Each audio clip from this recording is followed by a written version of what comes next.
步高中文故事，我做饭给你吃。第1章，不去饭馆。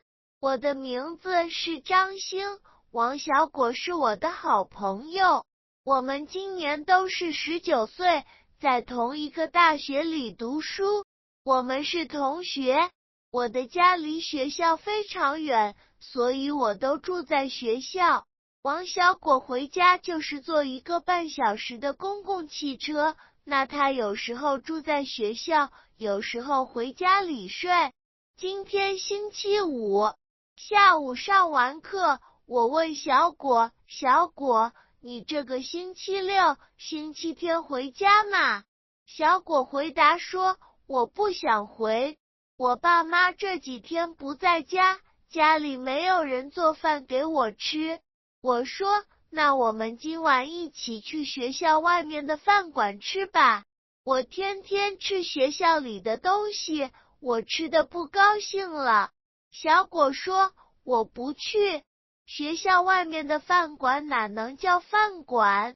那里的东西一点都不好吃。我说，学校外面的饭馆便宜啊，饭菜比学校的好吃就是了。你家那里的饭馆是好吃，但是多贵啊，一个人要100多块钱，我吃不起。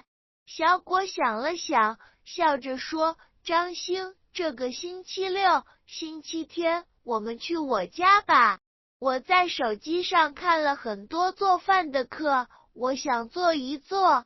我爸妈正好也不在，他们不会在家里说我什么了。我做饭给你吃，我们不去饭馆了，好吗？我也笑了，你说你从小到大都没做过饭，你会做饭吗？小果有点不高兴了，说，不会就学嘛，我怎么不能学做饭了？我说，好，我吃了你做的饭不生病就行了。第2章，什么东西都没有。晚上7点多，我们到了王小果家了。小果去厨房看了看，大声说，张星，不好了，我家里什么东西都没有，我不能做饭给你吃了。我也去厨房看了看，说，这些不都是能吃的吗？你看，这里有鱼，有羊肉，还有鸡蛋，米也有，还有那么多水果呢。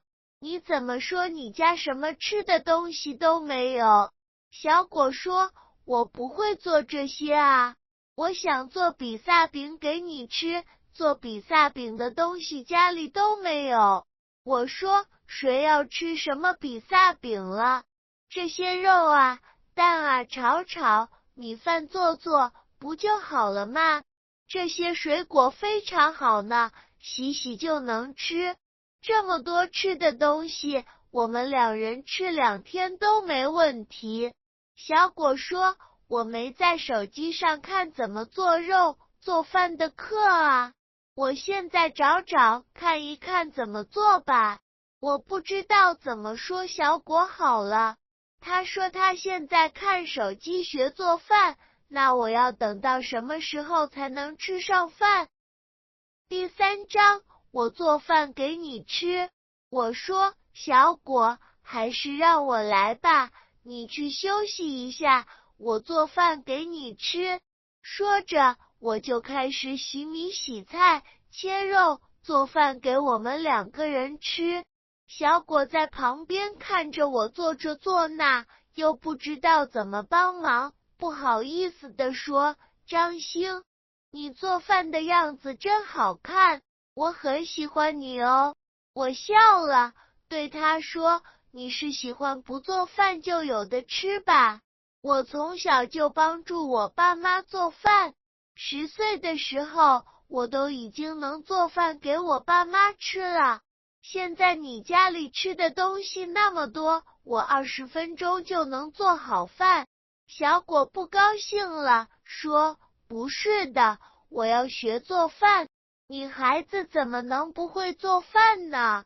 我说，男孩子也要会做饭，我爸做饭就非常好吃。小果笑着说，好，好，好，明天早上我就去买做比萨饼的东西。